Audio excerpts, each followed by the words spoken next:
Hello दोस्तों, this is मेरा from NCR Motors. आज की वीडियो हुआ है हमारे गन मेटल के ऊपर। ये जो हमारे पास गन मेटल आई है, इसके अंदर चार्जिंग का इशू है। क्लाइंट बता रहे हैं कि इसकी बैटरी बहुत जल्दी डाउन हो रही है। तो उन्होंने किसी नियर बाई मैकेनिक को दिखाया, उसने बोला इसकी बैटरी खराब हो गई। तो क्लाइंट ने क्या करा, बैटरी लेके फट से बैटरी डाल दी इसके अंदर।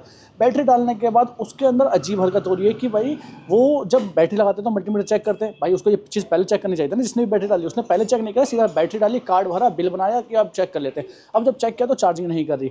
जब चार्जिंग नहीं कर रही तो क्लाइंट बोल रहे हैं उसने क्या करा, जब चार्जिंग वाला फ्यूज चेक किया, जब फ्यूज चेक किया तो फ्यूज निकला खराब। फ्यूज खराब निकला, उसने कहा फ्यूज डाल दो। अब जैसे फ्यूज डालें फ्यूज हो रहा शॉर्ट। उन्होंने बता रहे हैं कि 3-4 फ्यूज उन्होंने लगा दिया और लगाते ही मतलब विदिन अ सेकंड फ्यूज एकदम से ब्लास्ट हो जाता है, मतलब शॉर्ट हो जाता है। उसके बाद क्लाइंट ने बोला भाई बैटरी तो मेरी इसका मतलब सही है, तुम चार्जिंग लगा दो। उन्होंने पुरानी बैटरी चार्जिंग लगाई तो बैटरी चार्ज भी हो गई। तो बट उन्होंने कहा भाई इसका बिल बन चुका है, कुछ नहीं हो सकता, ये रिप्लेसमेंट नहीं होगी। भाई अब बताओ, ये गले में हड्डी फंस गई फालतू में क्लाइंट के कि भाई उनको बैटरी जबरदस्ती लेनी पड़ गई, जो कि कमी थी भी नहीं। उसकी कमी क्या है वो सब अभी पता चल जाएगा। बाइक के ऊपर लगाते हैं, चेक करते हैं कि चार्जिंग कर रही नहीं कर रही, और अगर फ्यूज लगा रहे तो उसके साथ क्या बिहेव हो रहा है। तो चेक करते हैं इसके अंदर अब कि आखिर इसमें हुआ क्या है। सबसे पहले चार्जिंग चेक कर लेते हैं।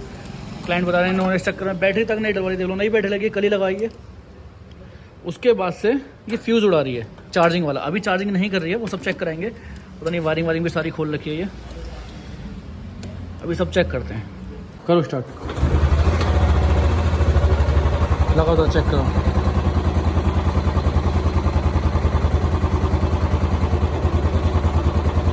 नहीं कर रही चार्जिंग।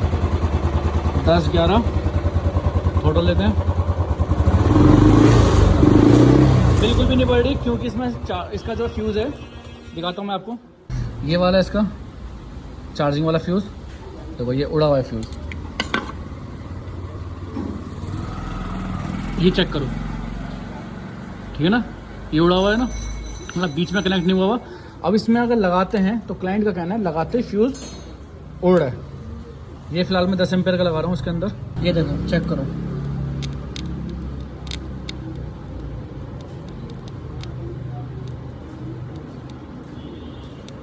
वो गया, देखा आपने, ये भी हट गया। देखो वायर इसकी, ये नहीं हटना चाहिए था। तो अब बेसिकली क्यों हो रहा है ये देखा ना। दूसरा फ्यूज़ ये 15 का है, इसको ये डिस्कनेक्ट करो। ये हमारा जो आरआर यूनिट लगा हुआ है, ये सॉकेट इसका है, और इसको हटाते हैं। अब देखो, अब नहीं कर रहा है स्पार्किंग, बिल्कुल सही है।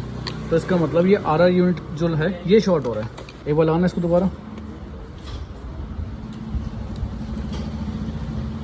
ये देखो स्पार्किंग करने लगा। देखा दोस्तों आपने फ्यूज़ किस तरीके से शॉर्ट हो रहा है। बार बार कोई से भी नंबर का फ्यूज़ लगा दो वो शॉर्ट हो जा रहा है। अब बहुत से लोग कंफ्यूज ये होंगे कि भाई तुम 10 एम्पेयर का फ्यूज़ लगा रहे हो, वहाँ लगता है 25 एम्पेयर का। दोस्तों आपको क्लियर कर दूं, जब हमें कहीं वायरिंग चेक करनी होती है ना, तो उस पर कम लोड डाल के देखते हैं, क्योंकि कम एम्पेयर का अगर शॉर्ट नहीं होगा तो ज्यादा एम्पेयर वाला बिल्कुल परफेक्ट काम करेगा। अगर ये इशू आपके साथ है ना दोस्तों, तो आरआर यूनिट सबसे पहले चेक कराना, क्योंकि ये जो फ्यूज़ शॉर्ट होता है वो आरआर यूनिट की वजह से होता है। ये वाला जो फ्यूज़ का हमारा कनेक्टर है ये सीधा जा रहा है आरआर यूनिट में, ये कहीं पे और कहीं बाईपास नहीं हो रहा है, कहीं पे भी इसका करंट जा रहा है, फ्यूज़ से सीधा आरआर यूनिट में जा रहा है। तो सबसे पहले आपको जो चेक करना है इसका आरआर यूनिट चेक करना है। निकालो बाहर से,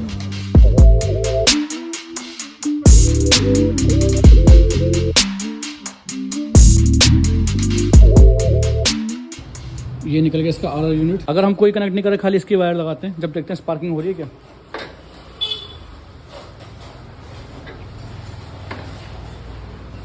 हाँ स्पार्किंग हो रही है, हो सकता है इसका ये कंडेंसर शॉर्ट हो गया हो। कट देखो ना,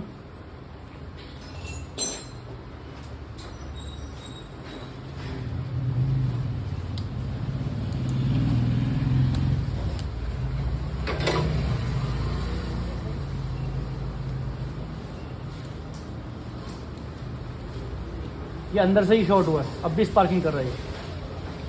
तो उसका ये आरआर यूनिट ही ख़राब हो चुका है, ये जल गया अंदर से। ठीक है, तो इसको चेंज करते हैं फिर।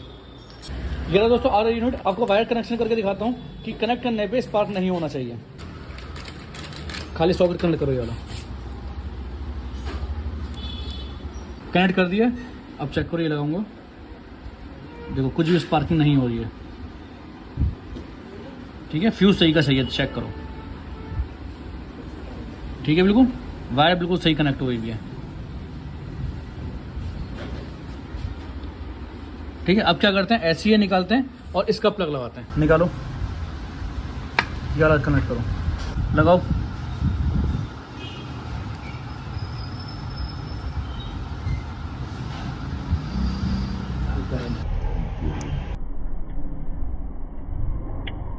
ये गया भाई, ये भी गर्म हो गया एकदम से। निकालो इसे, यही जला हुआ है। देखा फ्यूज़ कैसे शॉर्ट हो गया एकदम से, इसके पर अच्छे से उड़ गए। अब जल्दी से ये फिट करते हैं और चार्जिंग मल्टीमीटर से चेक करते हैं। फिट करो इसे।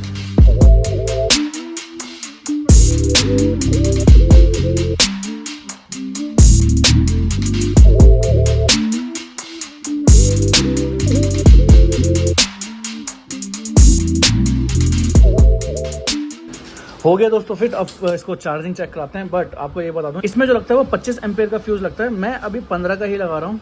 उसका रीज़न है क्योंकि इससे पहले मैंने आपको चेक कराया था, तो जब 15 का लगा जाएगा, वरना बहुत से लोग बोलेंगे भाई ये वाला फ्यूज़ नहीं हो सकता। 15 का लगा के चेक करेंगे। देखो अभी तक फ्यूज़ नहीं हुआ है, बढ़िया चल रहा है। देखो कम एम्पेयर का फ्यूज़ ऐसा नहीं चल सकता, चल सकता है, बट लंबे समय के लिए ये खराब हो जाएगा, फ्यूज़ उड़ जाएगा जब ये गर्म हो जाएगा। तो अभी चेक करने के लिए बहुत है, हम बाद में इसमें ये 25 नंबर का ही फ्यूज़ लगाएंगे। अभी चार्जिंग चेक करते हैं। लगाऊँ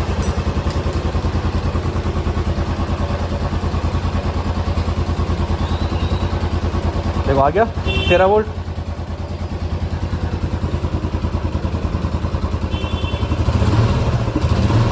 बिल्कुल सही चार्ज कर रहा है, बढ़िया एकदम। पहले तो आपको पता है 12 पे रुका हुआ था और फ्यूज़ भी नहीं उड़ा अभी तक, वरना इतने देर में तो फ्यूज़ उड़ जाता था इसका। और दोस्तों आपको एक चीज़ यहाँ पे क्लियर कर दूँ, अगर बाइक स्टार्ट है, स्टार्ट बाइक में अगर हम ये लगाएंगे तो स्पार्किंग होगी अंदर, ठीक है ना, क्योंकि करंट वो डाइवर्ट कर रहा है, करंट को भेज रहा है, सप्लाई कर रहा है, तो ये स्पार्किंग होगी।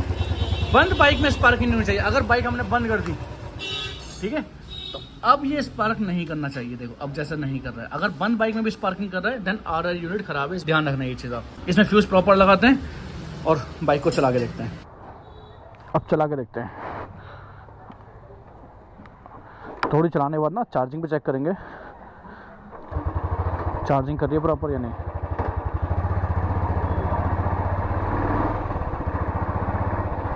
इसमें हवा भी कम है बहुत ज़्यादा, बहुत हैंडल भारी चल रहा है।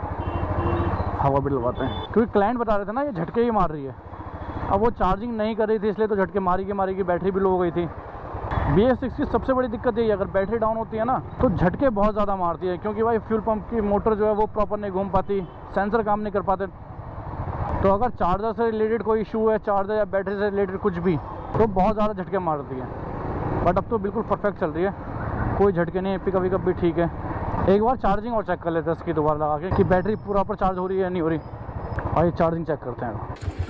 चलो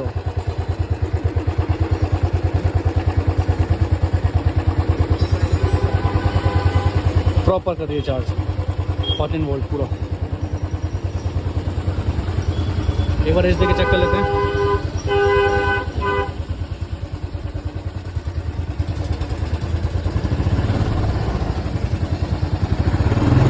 बिल्कुल सही है,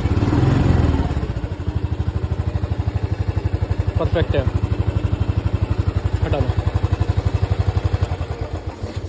तो देखा दोस्तों चार्जिंग बिल्कुल परफेक्ट कर रही है, फिट करने के बाद भी परफेक्ट करती है। उसके बाद हमने थोड़ी बहुत किलोमीटर चला के भी देगा ताकि चार्जर गर्म हो जाए। ये जो जितने भी आरआर यूनिट होते हैं ये होते हैं बहुत ज़्यादा गर्म, तो इसको गर्म करने के बाद भी टेस्ट करना जरूरी होता है। तो इसलिए मैंने कहा भाई चलाने के बाद चेक करा है, उसके बाद भी चार्जिंग बिल्कुल परफेक्ट कर रही है। इसके अंदर खाली कमी आरआर यूनिट की थी, जिसकी वजह से क्लाइंट को भाई बैटरी का भी फटका लग चुका है। अब क्या कर सकते हैं भाई, जो होना था वो तो हो ही गया। इसलिए कहता हूँ दोस्तों कभी भी कोई चीज़ चेंज करा करो ना, उससे पहले उसको बिल्कुल कंफर्म हो जाए करो कि हाँ भाई इसके अंदर यही खराब है। इससे क्या होगा, क्लाइंट का टाइम और पैसा दोनों चीज बच सकते हैं। होपफुली आप समझ रहे होंगे मेरा पॉइंट। तो दोस्तों आज की वीडियो में बस इतना ही इंतजार के वीडियोस का, मिलते हैं बहुत जल्दी वीडियोस के साथ। Be safe, ride safe, drive safe.